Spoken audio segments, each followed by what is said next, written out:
नमस्कार। कौन बनेगा प्रधानमंत्री आज जोरदार दस्तक दे रहा है सुल्तानपुर लोकसभा सीट में। वो सुल्तानपुर लोकसभा सीट जहां से संजय सिंह सांसद हैं, मगर यह चर्चा में इसलिए आ गया है क्योंकि यहां पर वरुण गांधी जो हैं वो टक्कर दे रहे हैं। वो वरुण गांधी जो पीलीभीत से बड़े अंतर से जीते थे और यही वजह है कि यहां का मुकाबला बेहद दिलचस्प हो गया है। सबसे पहले मैं अपने तमाम पैनलिस्ट से आपका परिचय कराना चाहूंगा। कांग्रेस का प्रतिनिधित्व कर रहे हैं रितेश सिंह, बीजेपी की तरफ से सीतासरण त्रिपाठी, उसी तरह से समाजवादी पार्टी की तरफ से अरुण वर्मा और आम आदमी पार्टी के प्रत्याशी जो कि यहां से चुनाव भी लड़ रहे हैं शैलेंद्र प्रताप सिंह। आप सबका स्वागत है और साथ ही हमारे साथ है सुल्तानपुर की ये जनता जिनके होंगे ढेरों सवाल। मगर आइए उससे पहले जानते हैं कि आखिर सुल्तानपुर लोकसभा सीट उत्तर प्रदेश की सियासत में क्या मायने रखती है।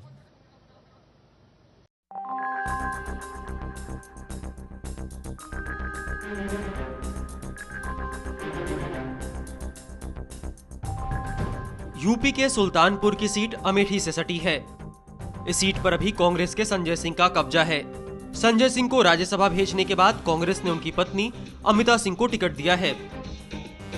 बीजेपी ने वरुण गांधी को उतारा है। संजय सिंह कभी वरुण गांधी के पिता संजय गांधी के दोस्त हुआ करते थे। पिछले दिनों संजय सिंह की कांग्रेस से नाराजगी की खबर भी सामने आई थी, जिसके बाद चर्चा ये होने लगी थी कि संजय सिंह बीजेपी में जा सकते हैं। हालांकि संजय सिंह को राज्यसभा भेजकर कांग्रेस ने इन अटकलों को खारिज कर दिया।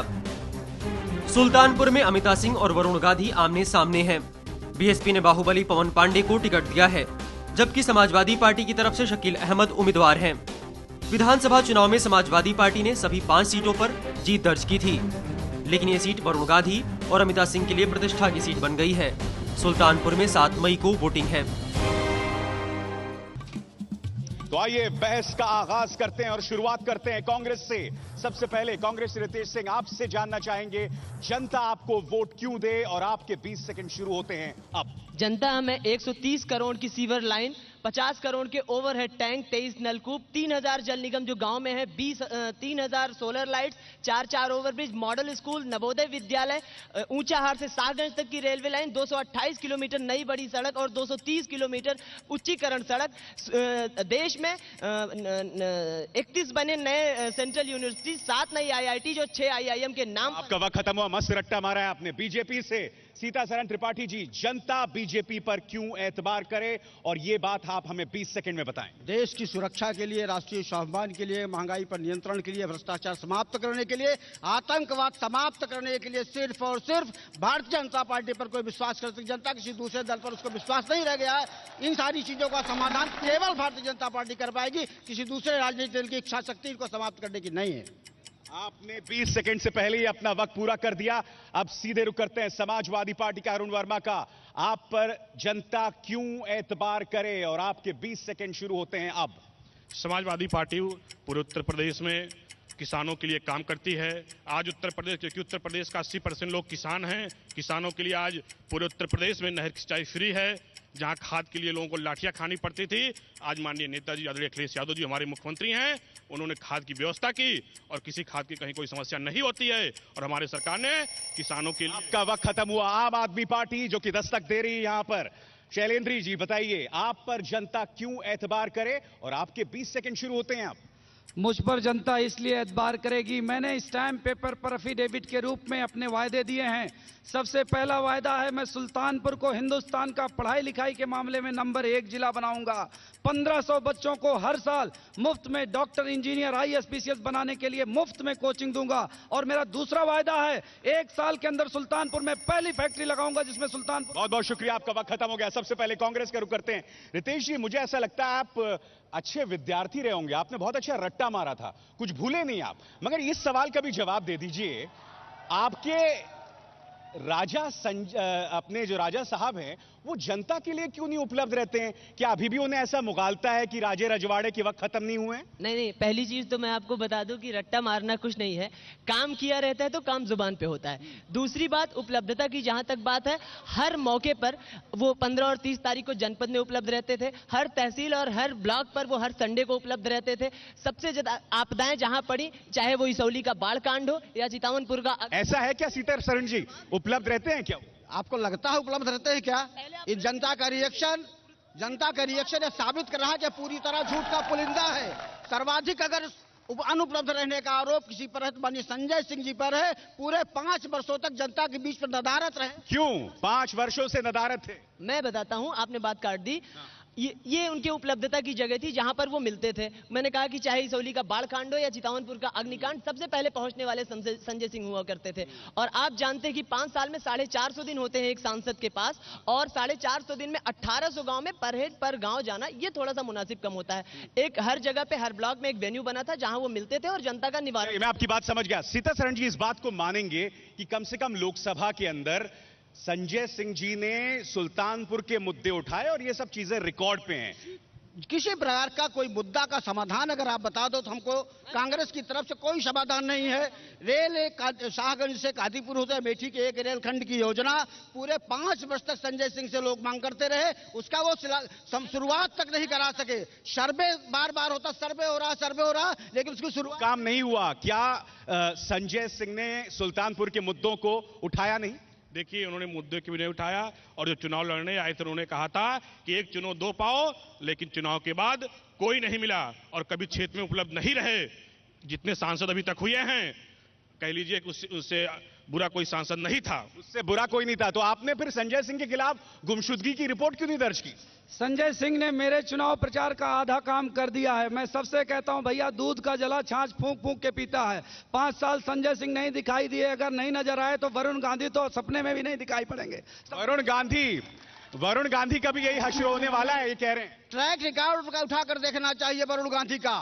पीलीभीत में 5 वर्षों तक प्रतिदिन 5-7 दिन का औसत उन्होंने समय दिया है, और 7वीं बार मेनका जी वहां चुनाव लड़ने जा रही है। अगर कोई समय नहीं देता, जनता के बीच में नहीं रहता, तो वो संजय सिंह की तरफ भाग गया होता, यहाँ रुकता ना। पहली चीज तो मैं बता दूं कि वही वरुण गांधी जी हैं जो भाजपा के अधिवेशन में सिर्फ 2 नेता हुआ करते थे देश में, वरुण गांधी और शत्रुघ्न सिन्हा, जो कहते थे कि हम कैंप में सोने वाले नहीं हैं। देश जानता है और आपके माध्यम से ये बात हम तक पहुंची थी। दूसरी बात, संजय सिंह जी की प्रामाणिकता, संजय सिंह की यहाँ उपस्थिति के प्रमाण ये 4 ओवरब्रिज नहीं है, ये ट्रामा सेंटर नहीं है, ये मॉडल स्कूल हर तहसील के नहीं है, ये नवोदय विद्यालय नहीं है, ऊंचाहार से। अच्छा, ये आप दोहरा रहे हैं खुद को। ये बता दीजिए, मेडिकल कॉलेज क्यों नहीं है? एक भी कारखाना क्यों नहीं है यहाँ पर?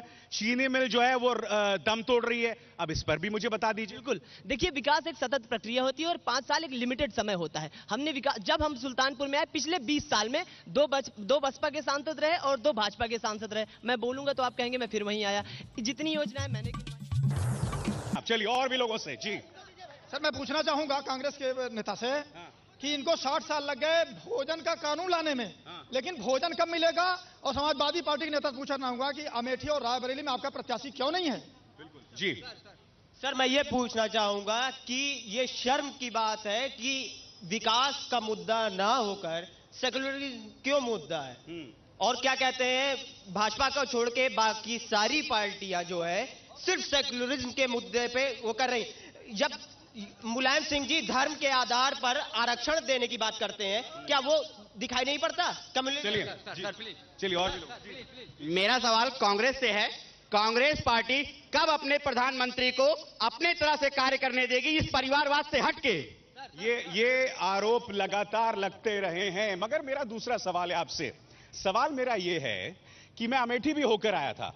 कम से कम सुल्तानपुर में सड़कें हैं, थोड़ी सी रौनक है, मगर अमेठी की जो हालत है वो बहुत ही दयनीय है। मैं अमेठी पे सवाल नहीं है, ये आपके प्रधानमंत्री पद के उम्मीदवार की हालत है। देखिए, आप पहले तो सवाल मैं आपको बता दूं, अमेठी में 10 साल से आप देखते हैं वहां BHL है, फुर्सतगंज हवाई अड्डा है। अमेठी की बात छोड़िए, वहां विकास नहीं हुआ है, उस पर बहस नहीं हो सकती।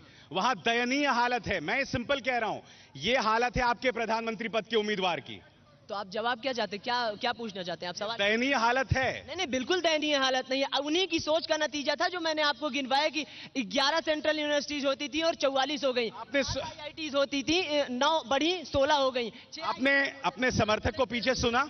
उनके लिए सेक्युलरिज्म मुद्दा नहीं है, और यही डर है मुसलमानों के जहन में, अकलियत के जहन में, कि अगर नरेंद्र मोदी आते हैं तो उनके लिए असुरक्षा होगी। उनके लिए सेक्युलरिज्म मुद्दा नहीं है, इस देश की नींव पर हमला है ये। एक बात बहुत साफ साफ जान लीजिए, नरेंद्र मोदी पूरी तौर पर विकास के मुद्दे पर चुनाव लड़ रहे हैं। सेक्युलरिज्म के पे जवाब क्यों नहीं दे रहे हैं आप? सेक्युलरिज्म पर जवाब मेरा यह है, सेक्युलरिज्म कोई मुद्दा नहीं है, यह जानबूझकर पैदा किया गया मुद्दा है। मुसलमान ना तो भारतीय जनता पार्टी से भयभीत है, और अटल बिहारी वाजपेयी जितना संरक्षण हमने दिया।